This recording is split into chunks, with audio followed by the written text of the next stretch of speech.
بسم اللہ الرحمن الرحیم۔ السلام علیکم سامعین، امید ہے آپ سب خیریت سے ہوں گے۔ ہم کاشان بصیرت یوٹیوب چینل پر جس کتاب کو مل کر پڑھ رہے ہیں اس کا نام ہے غریب طوس، حضرت امام علی رضا علیہ السلام ولادت سے شہادت تک، جس کے مؤلف ہیں آیت اللہ باقر شریف القرشی اور مترجم ہیں علامہ الطاف حسین کلاچی، اور یہ ہے ریڈنگ کا پارٹ نمبر 24 اور ہم پڑھنے جا رہے ہیں۔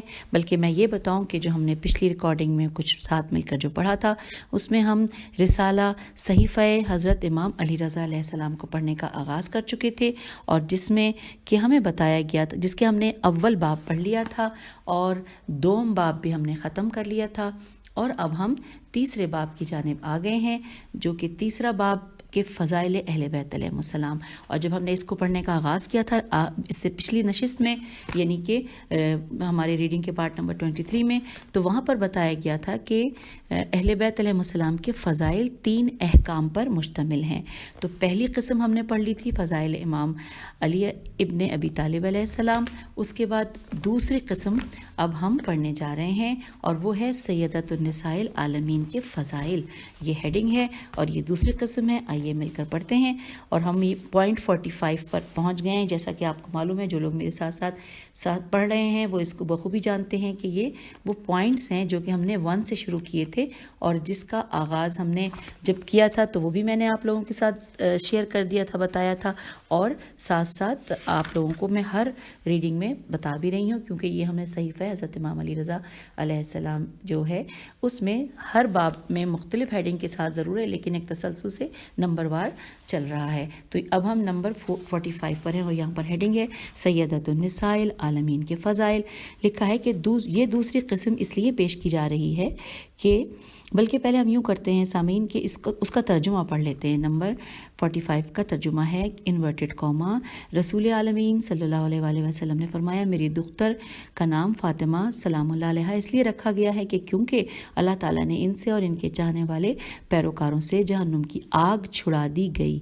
اب یہاں پر انورٹڈ کاما کلوز ہو گیا ہے۔ پھر لکھا ہے یہ دوسری قسم اس لیے پیش کی جا رہی ہے تاکہ اس میں نبی کریم صلی اللہ علیہ وآلہ وسلم کی ان احادیث کا ذکر کیا جائے کہ جو آپ صلی اللہ علیہ وآلہ وسلم نے اپنی دختر کی شان میں بیان فرمائی ہے۔ یہ وہ حدیث ہے جس سے یہ ظاہر ہے کہ اللہ تعالیٰ نے جہنم کی آگ دختر نبی صلی اللہ علیہ وآلہ وسلم پر جس طرح حرام کی ہے، اسی طرح ان کے مجاہد و مبارز شیعوں پر آگ کو حرام کیا ہے۔ اب نیکسٹ ہے نمبر 46 حدیث ہے انورٹڈ کاما میں کہ سید الانبیاء صلی اللہ علیہ وآلہ وسلم نے فرمایا کہ جس پر میری دختر حضرت فاطمہ سلام اللہ علیہ ناراض ہیں اس پر اللہ ناراض ہے، اور جس پر وہ راضی ہیں اس پر خدا راضی ہے۔ انورٹڈ کاما یہاں کلوز ہو گیا۔ اس حدیث پر امت کا اجماع ہے، اس سے ریحانہ و بضع بے زواد عین ہے، رسول صلی اللہ علیہ وآلہ وسلم کی اس عظمت کا اندازہ ہوتا ہے۔ حضرت زہرا سلام اللہ علیہ مرکز و محور حب پروردگار ہیں، جنت کے دروازے آپ سلام اللہ علیہ کی محبت میں اور جہنم کے دروازے آپ سلام اللہ علیہ کے بغض میں کھلتے ہیں۔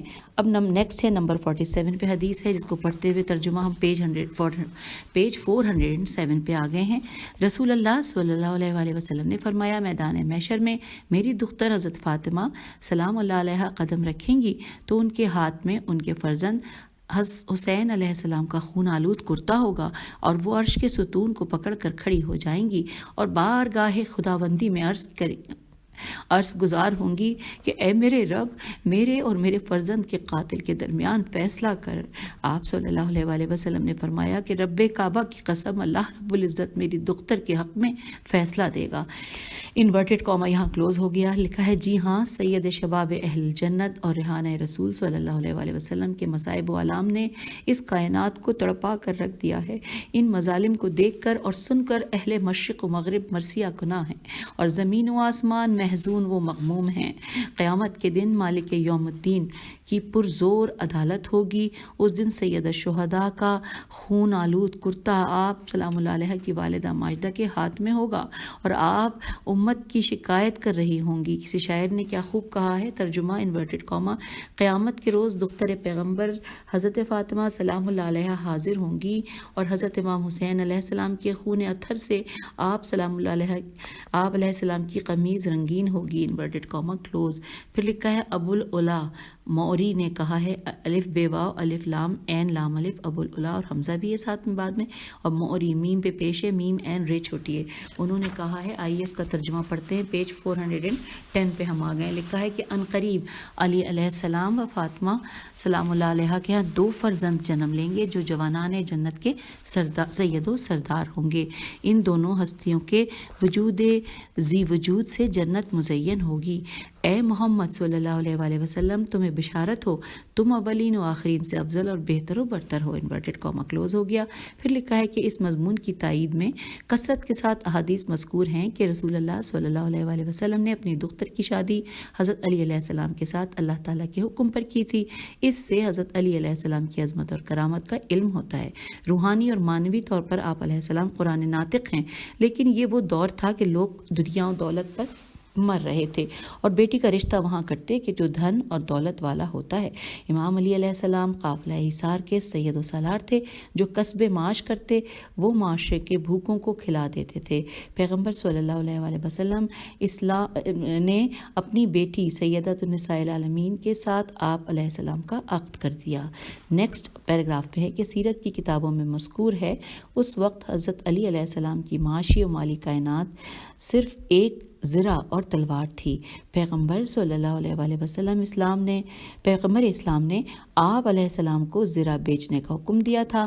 اس زرہ کی قیمت سے حضرت زہرا سلام اللہ علیہ کا جہیز خریدا تھا۔ اس زمانے کے لحاظ سے اس جہیز کی کوئی حیثیت نہیں تھی، لیکن دنیا اسلام میں یہ جہیز اعلیٰ انفس اور قیمتی چیز تھا جسے قیامت تک یاد رکھا جائے گا۔ یہ جہیز حضرت علی علیہ السلام نے خریدا تھا، نہ کہ پیغمبر صلی اللہ علیہ وآلہ وسلم نے۔ اس لیے ضروری ہے کہ ایک مسلمان وقت ازدواج اپنی بیوی کے جہیز کا انتظام خود کرے، اس کا بوجھ بیوی کے خاندان پر نہ ڈالے۔ یہ پیغمبر خدا صلی اللہ علیہ وآلہ وسلم کی سنت ہے۔ آئیے نیکسٹ پیراگراف میں چلتے ہیں۔ نبی صلی اللہ علیہ وآلہ وسلم کے گھرانے پر سلام لاکھوں بار اور کروڑوں بار، جنہوں نے اسلامی تعلیمات پر عمل کر کے دکھا دیا۔ ہر حال اور ہر زمانے میں ان کے نورانی کردار کو یاد رکھا جائے گا۔ اب نیکسٹ ہے 51، لکھا ہے حضرت امام زین العابدین علیہ السلام سے روایت ہے کہ مجھے حضرت اسماء بنت امیس رضی اللہ نے بتایا کہ ایک دن میں آپ علیہ السلام کی جدہ حضرت فاطمہ زہرا سلام اللہ علیہ کے پاس تھی۔ اس دن سید الانبیاء وہاں ہمارے پاس تشریف لائے تو آپ صلی اللہ علیہ وآلہ وسلم نے اپنی بیٹی کے گلے میں سونے کا ہار دیکھا۔ یہ وہ ہار تھا جسے حضرت علی علیہ السلام نے مال غنیمت سے خریدا تھا، جو کہ ایک جنگ میں ان کے حصے میں آیا تھا۔ آپ صلی اللہ علیہ وآلہ وسلم نے فرمایا، اے میری دختر، کہیں تمہارا اس ہار سے زیب و زینت لوگوں کو اس امر کی طرف راغب نہ کر دے کہ محمد صلی اللہ علیہ وآلہ وسلم کی بیٹی نے سونے کا ہار پہن رکھا ہے اور وہ بھی ہار نہیں پہنیں گے اور وہ بھی ہار پہنے۔ میری دختر، تمہارے لیے اس ہار کا پہننا مناسب نہیں ہے۔ یہ سن کر حضرت فاطمہ سلام اللہ علیہ نے فوراً وہ ہار بیچ دیا اور اس رقم سے ایک کنیز خریدی اور پھر اسے آزاد کر دیا۔ اللہ کے نبی صلی اللہ علیہ وآلہ وسلم اپنی بیٹی کے اس عمل سے بہت زیادہ خوش ہوئے۔ انورٹڈ کاما کلوز ہو گیا۔ پھر لکھا ہے کہ حضرت احمد مصطفیٰ صلی اللہ علیہ وآلہ وسلم جانتے تھے کہ ان کی شہزادی عالمین کی عورتوں کی سیدہ و سالار ہیں اور ان کے لیے اسوہ حسنہ میں فضیلت و عظیمت کی اعلیٰ مثال ہیں اور معاشرے کے حیران و پریشان خواتین کے لیے ڈھارس ہیں۔ نبی صلی اللہ علیہ وآلہ وسلم نے اس امر کو پسند کیا کہ آپ علیہ السلام کی شہزادی کی زندگی مالی اعتبار سے کسی سے ممتاز نہ ہو۔ تو یوں ہم نے یہ دوسری قسم پڑھ لی، جو کہ جس کی ہیڈنگ ابھی جیسے میں نے آپ کو بتایا تھا سیدۃ النساء العالمین تھی، اور اب ہم تیسری قسم کی جانب آگے ہیں اور یہ ہے پیج نمبر 412 اور ہیڈنگ ہے حسنین شریفین کی فضیلت۔ اور یہاں پر 52 نمبر حدیث ہے، لکھا ہے، اس کا ہم ترجمہ پڑھ رہے ہیں، ظاہر ہے یہ عربی میں ہے، ترجمہ ہے انورٹڈ کاما۔ رسول اکرم صلی اللہ علیہ وآلہ وسلم نے فرمایا، حسن و حسین علیہ السلام جوانان جنت کے سید و سردار ہیں اور ان کے والد بزرگوار ان کے سردار ہیں۔ انورٹڈ کاما کلوز ہو گیا۔ حضرات حسنین کریمین علیہ السلام اہل جنت کے حسین و جمیل جوانوں کے سید و سالار ہیں، کیونکہ آپ علیہ السلام دونوں رسول اللہ صلی اللہ علیہ وآلہ وسلم کے اسباط ہیں، الف سین بے الف توئے۔ جنت کے سراج ہیں، اللہ کا سلام ہو ان پر اور عطرت طاہرہ پر، کیونکہ وہ سب لائق سلام ہیں۔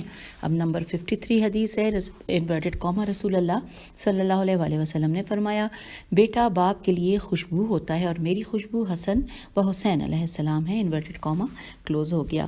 کہ آگے لکھا ہے کہ ہمارے دونوں امام حسن اور حسین علیہ السلام یہ دونوں رسول اللہ صلی اللہ علیہ وآلہ وسلم کی محبت کا مرکز و محور تھے۔ اب نمبر 54 لکھا ہے کہ حضرت امام علی علیہ السلام سے روایت ہے کہ ایک دفعہ حسنین کریمین علیہ السلام رسول اللہ صلی اللہ علیہ وآلہ وسلم کے پاس کھیل رہے تھے کہ رات کی تاریکی چھا گئی۔ اللہ کے نبی صلی اللہ علیہ وآلہ وسلم نے مجھ سے کہا، بچوں کو ان کی والدہ کے پاس لے جاؤ، اور اس وقت ماحول پر نور ہو گیا، تاریکی چھٹ گئی اور بچے اپنی والدہ کے پاس پہنچے۔ نبی کریم صلی اللہ علیہ وآلہ وسلم اس روشنی کو دیکھ رہے تھے اور فرما رہے تھے۔ اب یہاں پر ہم ترجمہ پڑھیں گے، پیج 413 پر آ گئے ہیں ہم۔ ترجمہ انورٹڈ کاما کہ اللہ نے نبی صلی اللہ علیہ وآلہ وسلم کے سبتین کو مکرم و محترم بنایا تھا اور انہیں محبوب رکھا تھا اور انہیں اپنی تمام مخلوق میں مصطفیٰ و مجتبیٰ ٹھہرایا، انورٹڈ کاما یہاں کلوز ہو گیا ہے۔ اور اب حدیث نمبر 55 پوائنٹ ہے کہ انورٹڈ کاما رسول اللہ صلی اللہ علیہ وآلہ وسلم نے فرمایا، اہل آسمان کے لیے ستارے امان ہیں اور میری امت کے لیے میرے اہل بیت علیہ السلام اور میری اولاد امان ہیں۔ اہل بیت علیہ السلام، اہل بیت رسول صلی اللہ علیہ وآلہ وسلم زمین والوں کی امان کے ضامن ہیں، ان کے ذریعے ان کے مصائب دور ہوتے ہیں، ان کے واسطے رحمت نازل ہوتی ہے اور لوگ امن و آشتی کے ساتھ ہیں، انورٹڈ کاما یہاں پہ کلوز ہو گیا۔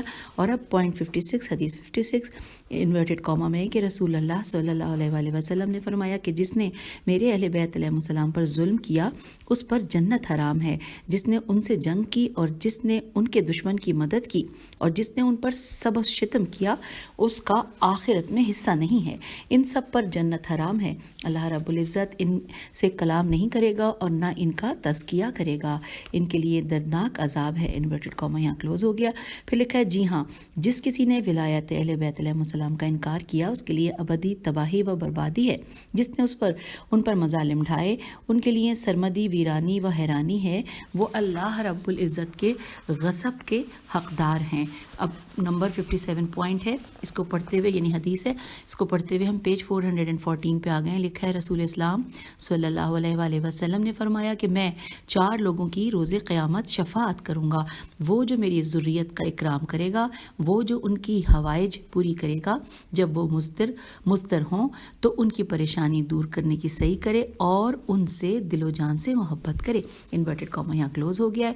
لکھا ہے، جی ہاں، یہ اعلان عام ہے کہ جس کسی نے اہل بیت علیہ السلام سے دل و جان سے محبت کی اور ان کی تعلیمات پر عمل کیا اور ان کی تعظیم و تکریم کرنے میں کوئی کوتاہی نہ کی تو اس کی شفاعت شافع محشر ضرور کریں گے۔ اب پوائنٹ آ گیا 58، یعنی 58 نمبر کی حدیث ہے۔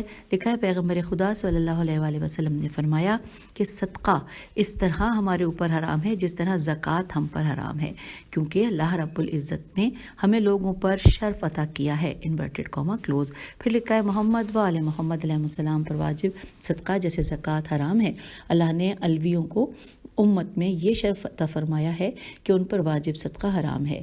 اب پوائنٹ 59، یعنی کہ حدیث نمبر 59 کے نبی اکرم صلی اللہ علیہ وآلہ وسلم نے فرمایا کہ جس نے نبی صلی اللہ علیہ وآلہ وسلم پر سب و شتم کیا تو وہ واجب القتل ہے، اور جس نے صاحب نبی صلی اللہ علیہ وآلہ وسلم پر سب و شتم کیا تو اسے کوڑے مارے جائیں گے۔ اب نمبر 60 آ گئی ہے، 60 نمبر پہ حدیث ہے، رسول اللہ صلی اللہ علیہ وآلہ وسلم نے فرمایا، تمہارے درمیان میرے اہل بیت علیہ السلام کی مثال نوح علیہ السلام کے سفینے کی ہے، جو اس پر سوار ہوا وہ نجات پا گیا اور جس نے اعراض و انکار کیا وہ جہنم میں جا گرا۔ یہاں پر انورٹڈ کاما کلوز ہو گیا۔ پھر لکھا ہے، اہل بیت علیہ السلام، اہل بیت رسول صلی اللہ علیہ وآلہ وسلم سفینہ نجات اور امن و آشتی کے ضامن ہیں، جس نے ان کی اتباع کی وہ نجات پا گیا اور جس نے ان سے انات کیا وہ جہنم کا ایندھن بنا۔ آپ صلی اللہ علیہ وآلہ وسلم نے اپنے اہل بیت علیہ السلام کو سفینہ نوح سے اس لیے تشبیہ دی ہے کہ جب طوفان نوح نے کائنات کو اپنی لپیٹ میں لے لیا تھا تو وہ اس وقت نجات کی ضمانت حضرت نوح علیہ السلام کے پاس تھی۔ ہم آ گئے ہیں پیج 415 پر۔ جی ہم نے یہاں تک پڑھا تھا جو حضرت نوح علیہ السلام نے کائنات کو اپنی لپیٹ میں لے لیا تھا تو وہ اس وقت نجات کی ضمانت حضرت نوح علیہ السلام کے پاس تھی، کیونکہ آپ علیہ السلام صاحب سفینہ تھے۔ اس لیے آج جب کفر و الحاد اور شرک و نفاق کا طوفان برپا ہے تو صرف اہل بیت رسول صلی اللہ علیہ وآلہ وسلم کی تعلیمات سے نجات ممکن ہے، بصورت دیگر تباہی اور بربادی ہے۔ طوفان نوح کے زمانے میں جن لوگوں نے حضرت نوح علیہ السلام کی تکذیب کی تھی وہ پانی میں غرق ہو گئے تھے، اور اس طرح جن لوگوں نے اطرت طاہرہ علیہ السلام سے عداوت کی ان کا حشر بھی قوم نوح کا سا ہے، انہوں نے غرق ہونا ہے۔ اب نمبر 61 ہے، رسول اکرم صلی اللہ علیہ وآلہ وسلم کا فرمان ہے کہ انورٹڈ کاما کہ جس نے میرے اہل بیت علیہ السلام پر مظالم ڈھائے تو وہ قیامت کے دن جہنم میں منافقین کے ساتھ درک اسفل دال ر کاف زیر الف سین فعل لام میں ہوں گے، انورٹڈ کاما کلوز ہو گیا ہے۔ پھر لکھا ہے کہ جی ہاں تباہی اور بربادی ہے اس شخص کے لیے کہ جس نے اہل بیت علیہ السلام پر ظلم کیا۔ وہ جو مصدر علم و دانش ہیں وہ صرف اس امت کے لوگوں سے افضل نہیں بلکہ تمام بنی آدم علیہ السلام سے افضل ہیں۔ ان کے اعداء کا ٹھکانہ جہنم ہے، ان کی نجات ناممکنات میں سے ہے اور وہ دردناک عذاب میں گرفتار ہوں گے۔ اب نمبر 62 آ گیا، حدیث ہے انورٹڈ کاما رسول اللہ صلی اللہ علیہ وآلہ وسلم نے فرمایا گویا کہ میں نے بارگاہ خدا بندی میں دعا مانگی تو اللہ رب العزت نے فوراً قبول کر لی۔ میں تمہارے درمیان ابدی و سرمدی دینی و دنیاوی کامیابی کے 2 رہبر چھوڑ کر جا رہا ہوں، ان میں سے ہر ایک دوسرے سے اکبر و اعلیٰ ہے۔ کتاب اللہ جو ایک ایسی رسی ہے جو آسمان اور زمین کے درمیان کھینچ دی گئی ہے، میرے اطرت اہل بیت علیہ السلام ان سے وابستگی ہی کامیابی کی ضمانت دیتی ہے۔ خیال رکھنا میرے بعد تم ان دونوں کے ساتھ کیا سلوک کرنے والے ہو۔ یہاں پہ سوالیہ نشان ہے اور انورٹڈ کاما یہاں پر کلوز ہو گیا ہے، جو کہ ہم نمبر 62 حدیث پڑھ رہے تھے، اور اب ہم پیج 416 پر آ گئے ہیں، اور لکھا ہے نبی اکرم صلی اللہ علیہ وآلہ وسلم نے کتاب اللہ اور اپنے اہل بیت علیہ السلام کو آپس میں ملا کر کہا کہ ان دونوں کی پیروی و اطاعت واجب ہے، یہ دونوں لازم و ملزوم ہیں، ایک کی اطاعت دوسرے کی اطاعت ہے اور ان میں سے کسی ایک کی مخالفت دوسرے کی مخالفت ہے، یہ ثقلین عصمت و طہارت ہیں۔ جنت کا دخول ان دونوں کی وابستگی سے ممکن ہے، یہ دونوں خطا سے پاک ہیں، ان دونوں کے تمسک میں ابدی کامیابی کی ضمانت ہے۔ اور اب نیکسٹ ہیڈنگ ہے میری اطرت کا خون نہ بہانا۔ اس ہیڈنگ سے مناسبت رکھتی ہوئی یہاں پہ احادیث ہم پڑھیں گے، اور حدیث نمبر 63 ہم پڑھنے جا رہے ہیں۔ اور ساتھ ساتھ میں یہ بھی بتا دوں، شاید میں نے پہلے بتایا بھی تھا یا اگر بھول گئی ہوں تو چلیے اب نوٹ کر لیجئے، ٹوٹل احادیث 159 ہیں، جو کہ ابھی ہم نے پچھلے ریکارڈنگ میں پڑھا تھا کہ جو کہ ٹاپک کے حوالے ہیں تو ساری امام علی رضا علیہ السلام ہی سے منسوب، لیکن جو کہ بیان کی گئی ہیں وہ اب یہاں پہ انہوں نے ٹاپک کے حوالے سے کر دیا ہے۔ تو آئیے اب جو نیکسٹ ہیڈنگ ہے ٹاپک ہے وہ ہے میری اطرت کا خون نہ بہانا، اور حدیث نمبر 63 ہے، رسول اللہ صلی اللہ علیہ وآلہ وسلم نے فرمایا کہ جس نے میری اطرت کا خون بہایا یا مجھے میری اطرت کے معاملے میں اذیت دی وہ اللہ اور اس کے رسول صلی اللہ علیہ وآلہ وسلم کے شدید ترین غضب کا حقدار ہے۔ اور یہاں پر انورٹڈ کاما کلوز ہو گیا۔ پھر لکھا ہے رسول اکرم صلی اللہ علیہ وآلہ وسلم علم غیب سے جانتے تھے کہ آپ صلی اللہ علیہ وآلہ وسلم کی امت کے کچھ لوگ آپ کی ذریت پر مظالم ڈھائیں گے، اس لیے آپ صلی اللہ علیہ وآلہ وسلم نے فرمایا خیال رکھنا میری اولاد پر ظلم و ستم نہ کرنا ورنہ اپنی آخرت برباد کر بیٹھو گے۔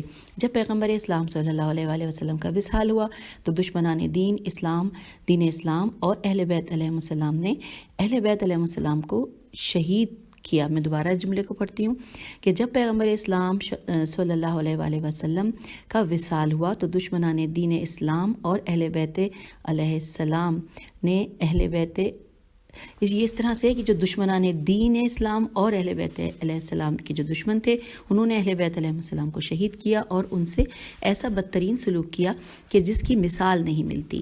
اب نمبر 64 حدیث ہے، حضرت امام جعفر صادق علیہ السلام نے فرمایا ہفتہ ہمارے لیے اور اتوار ہمارے شیعوں کے لیے ہے، سوموار بنی امیہ اور منگل ان کے دوستوں کے لیے ہے، بدھ بنی عباس اور جمعرات ان کے پیروکاروں کا دن ہے، جمعہ اللہ تعالیٰ کا دن ہے، اس دن بعد از نماز جمعہ سفر کرو۔ اب یہاں پر سورہ جمعہ کا حوالہ دیا گیا ہے، اس کا ترجمہ ہم پڑھ رہے ہیں، آیت نمبر نہیں لکھا لیکن سورہ جمعہ لکھی ہے صرف، کہ انورٹڈ کاما کہ جب نماز جمعہ تمام ہو جائے تو اللہ کی زمین میں پھیل جاؤ اور اللہ کا فضل تلاش کرو۔ یہاں پہ انورٹڈ کاما کلوز ہو گیا۔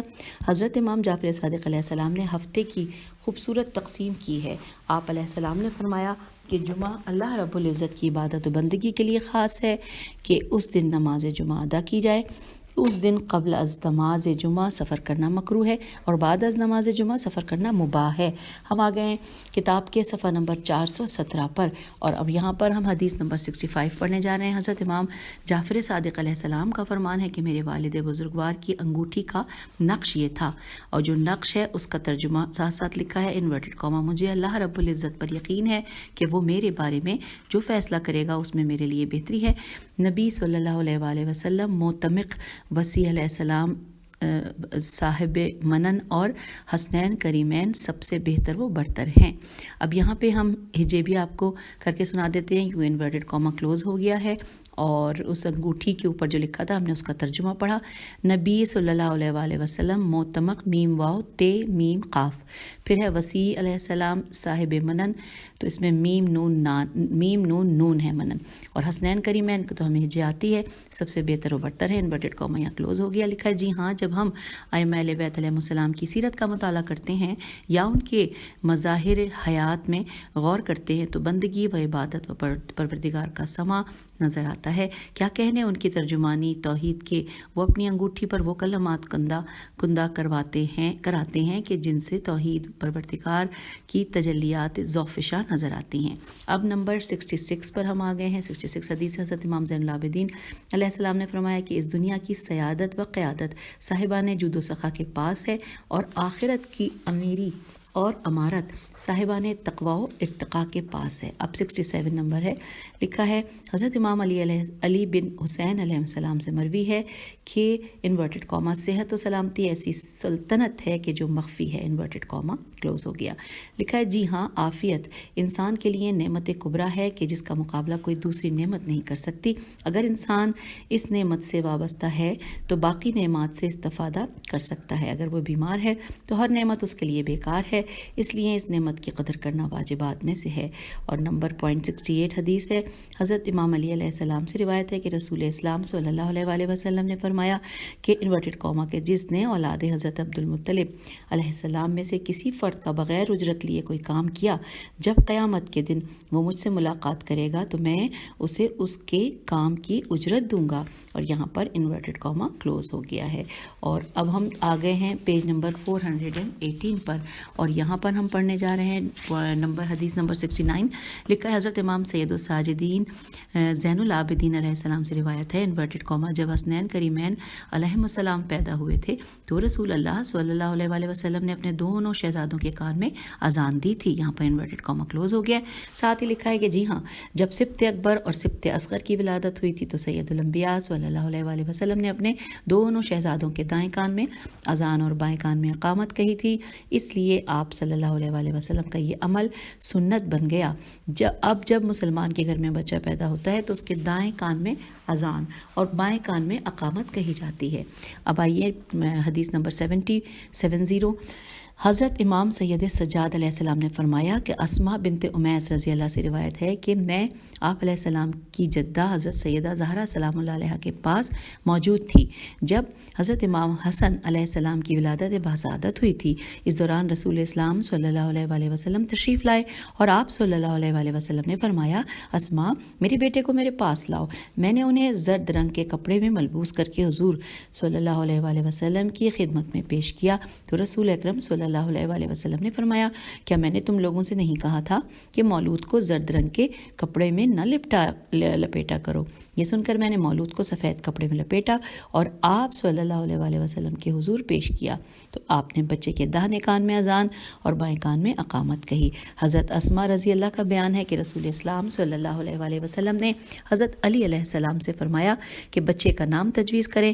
امام علی علیہ السلام نے عرض کیا، حضور میں اللہ کے رسول صلی اللہ علیہ وآلہ وسلم پر سبقت حاصل نہیں کر سکتا۔ رسول اللہ صلی اللہ علیہ وآلہ وسلم نے فرمایا، میں اپنے رب کریم پر سبقت حاصل نہیں کر سکتا۔ تو اس وقت جبرائیل امین علیہ السلام نازل ہوئے اور بارگاہ رسالت میں عرض کیا، یا رسول اللہ اللہ رب العزت آپ صلی اللہ علیہ وآلہ وسلم پر سلام بھیج رہا ہے اور پیغام احدیت ہے انورٹڈ کوما۔ علی علیہ السلام کا مقام آپ صلی اللہ علیہ وآلہ وسلم کی بارگاہ میں وہی ہے جو ہارون علیہ السلام کو حضرت موسیٰ علیہ السلام کی بارگاہ میں حاصل تھا، پیج 419۔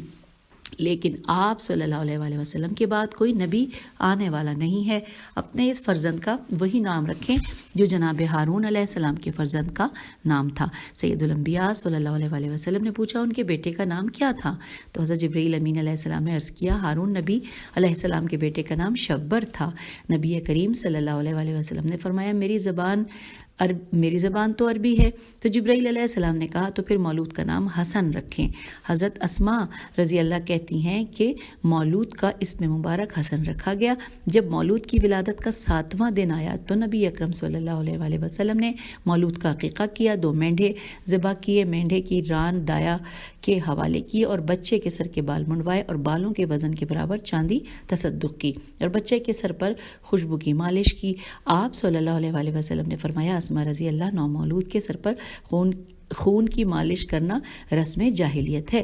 حضرت اسماء رضی اللہ نے اپنی بات کو جاری رکھتے ہوئے کہا کہ پھر اگلے سال سبت اصغر علیہ السلام کی ولادت نے خاندان نبوت کی خوشیوں کو دوبالا کر دیا۔ رسول خدا صلی اللہ علیہ وآلہ وسلم گھر میں تشریف لائے اور مجھ سے کہا، اے اسماء رضی اللہ، میرے بیٹے کو میرے پاس لاؤ۔ میں نے شہزادہ حسین علیہ السلام کو سفید کپڑے میں لپیٹ کر حضور صلی اللہ علیہ وآلہ وسلم کی بارگاہ نبوت میں پیش کیا۔ آپ صلی اللہ علیہ وآلہ وسلم نے ان کے داہنے کان میں اذان اور بائیں کان میں اقامت کہی۔ پھر میں نے مولود کو نبی صلی اللہ علیہ وآلہ وسلم کی گود میں سلا دیا تو آپ صلی اللہ علیہ وآلہ وسلم رونے لگے۔ حضرت اسماء رضی اللہ کہتی ہیں، میں نے آپ صلی اللہ علیہ وآلہ وسلم کی خدمت میں عرض کیا، میرے ماں باپ آپ پر فدا ہوں، آپ صلی اللہ علیہ وآلہ وسلم کیوں رو رہے ہیں؟ تو آپ نے فرمایا کہ میں اپنے اس بیٹے پر رو رہا ہوں جو ابھی پیدا ہوا ہے اور میرے بعد ایک باغی گروہ اسے قتل کر دے گا، اللہ انہیں میری شفاعت سے محروم رکھے گا۔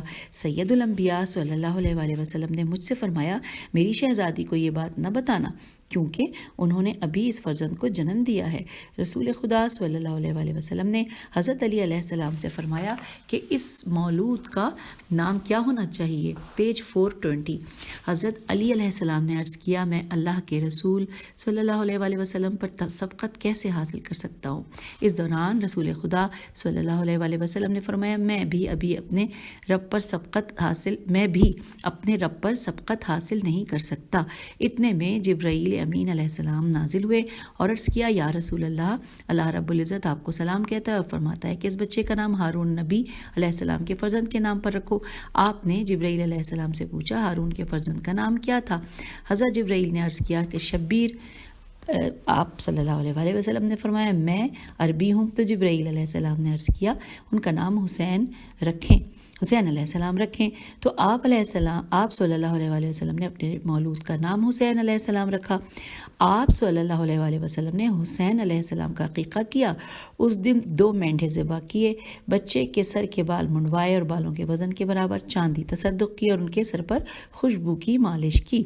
آپ صلی اللہ علیہ وآلہ وسلم نے فرمایا، بچے کے سر پر خون ملنا زمانہ جاہلیت کی رسم ہے۔ تو آپ صلی اللہ علیہ وآلہ وسلم نے دایا کو مینڈھے کی ران عطا کی۔ لکھا، جی ہاں، اس حدیث میں کچھ جملے موضوع ہیں اور وہ یہ ہیں کہ بچوں کے نام رکھنے کے معاملے میں حضرت علی علیہ السلام نے حرب نام کا لفظ استعمال کیا، ہے رے بے حرب، جو کہ انورٹڈ کوما میں لکھا ہے یہاں پر۔ اس نام میں کون سی خوبصورتی ہے اور اس کے ساتھ امام علیہ السلام کا کیا ربط ہے کہ آپ علیہ السلام اپنے بیٹے کا نام حرب رکھیں؟ یہ تو اموی قبیلے کے جد کا نام ہے جنہوں نے ساری زندگی رسول اللہ صلی اللہ علیہ وآلہ وسلم سے جنگیں کی تھیں۔ انہوں نے کوشش کی تھی کہ نور اللہ کو بجھا دیں۔ پھر یہ کہ دین اسلام نے تاکید کی ہے کہ اپنے بچوں کے خوبصورت نام رکھو۔ فقہ امامی میں مذکور ہے کہ حرب اور اس جیسے نام رکھنا مکروہ ہیں۔ اب پوائنٹ 71 حدیث ہے کہ حضرت امام زین العابدین علیہ السلام نے فرمایا حضرت امام حسن علیہ السلام کا نام آپ علیہ السلام کی ولادت کے 7ویں دن رکھا گیا اور اس میں حسن سے حسین علیہ السلام کا اشتقاق کیا گیا۔ پیج 421۔ ان دونوں شہزادوں کی ولادت کے درمیان صرف ایک حمل کا فاصلہ ہے۔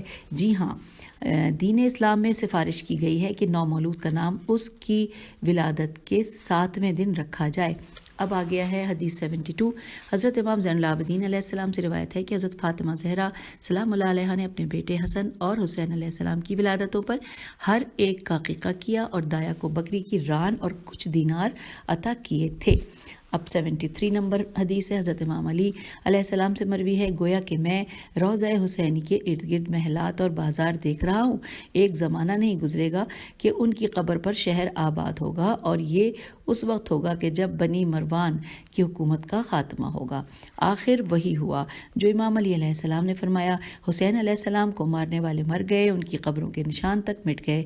ادھر مظلوم کربلا کی قبر پر عمارتیں تعمیر ہوئیں، لوگ آباد ہوئے، شہر بنا۔ آج روضہ حسینی علیہ السلام مرکز عالم ہے، جہاں انسانیت کو سکھ اور سکون ملتا ہے۔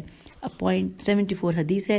حضرت امام جعفر صادق علیہ السلام سے قبر حسین علیہ السلام کی زیارت کے ثواب کے بارے میں پوچھا گیا تو آپ نے فرمایا کہ مجھے میرے والد نے بتایا تھا انورٹڈ کاما کہ جس نے امام حسین علیہ السلام کے حقوق کی معرفت کے ساتھ ان کی قبر کی زیارت کی تو اللہ اسے اعلیٰ علیین کا مقام عطا کرے گا، انورٹڈ کاما یہاں کلوز ہو گیا۔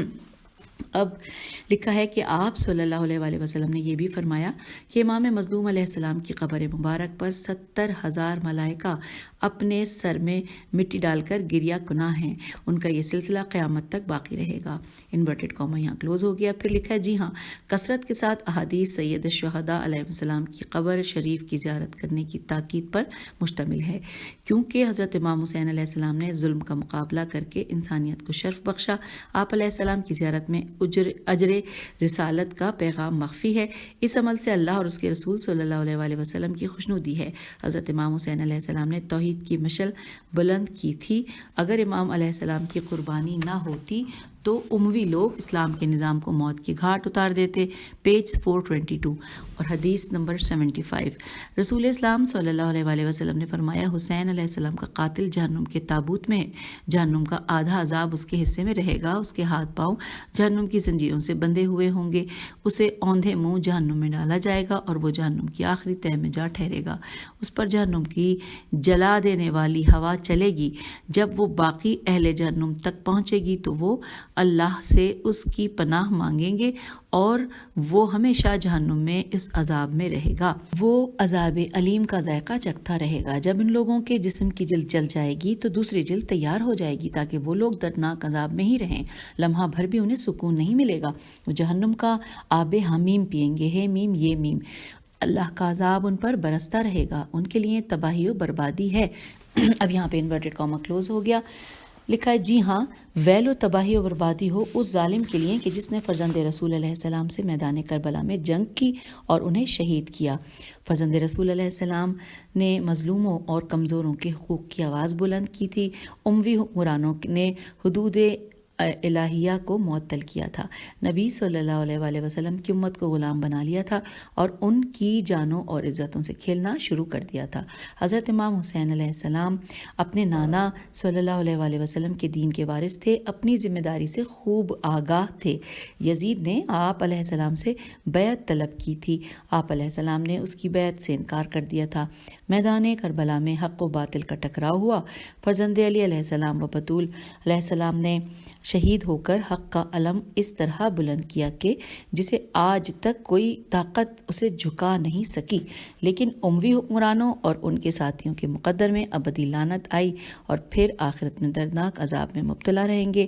اب نمبر 76 حدیث ہے کہ مجھے ابو القاسم تائی نے بیان کیا ہے، اس نے کہا مجھے امام علی بن موسیٰ الرضا علیہ السلام نے، انہوں نے کہا میں نے اپنے والد امام موسی کاظم بن جعفر علیہ السلام سے اور انہوں نے اپنے والد امام جعفر بن صادق علیہ السلام سے، انہوں نے اپنے والد محمد بن علی علیہ السلام سے، انہوں نے اپنے والد امام علی علیہ السلام بن حسین علیہ السلام سے اور انہوں نے اپنے والد حضرت امام حسین علیہ السلام سے، انہوں نے اپنے والد حضرت امام علی علیہ السلام سے آپ علیہ السلام نے رسول صلی اللہ علیہ وآلہ وسلم سے سنا، آپ صلی اللہ علیہ وآلہ وسلم نے فرمایا، ہم آ گئے پیج 423 پر، آپ صلی اللہ علیہ وآلہ وسلم نے فرمایا، حضرت موسیٰ علیہ السلام بن عمران علیہ السلام نے بارگاہ خدا بندی میں اپنے ہاتھ بلند کیے اور عرض کیا، خدایا میرے بھائی ہارون فوت ہو گئے ہیں، ان کی مغفرت فرما۔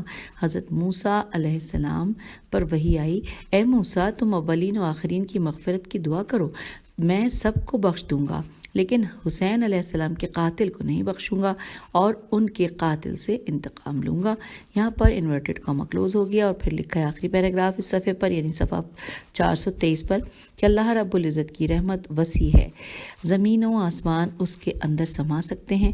رب کریم بنی آدم کی مغفرت کر سکتا ہے، لیکن یزید اور آل یزید اور ان کے پیروکاروں کو جہنم میں ڈالے گا، جہاں وہ ہمیشہ ہمیشہ دردناک عذاب میں رہیں گے، کیونکہ ان ظالموں نے اللہ رب العزت کے دین اور رسول اللہ صلی اللہ علیہ وآلہ وسلم کی رسالت کی حد تک کی تھی۔ تو یوں پیج 423 پر اجازت چاہتے ہیں آپ سے، کیونکہ اگر ہم نے آگے کا کام ریڈنگ ابھی سے شروع کر دی تو پھر معاملہ پورا نہیں ہوگا۔ ہاں لیکن بتاتی چلوں کہ اب ہم 5ویں باب پر پہنچ جائیں گے، اور اس میں ہیڈنگ ہے مومن کی فضیلت اور اخلاق حسنہ، اور یہ ہم انشاءاللہ پیج 424 پہ اگلی ریکارڈنگ میں پڑھنے جا رہے ہیں۔ اجازت دیجیے، خدا حافظ۔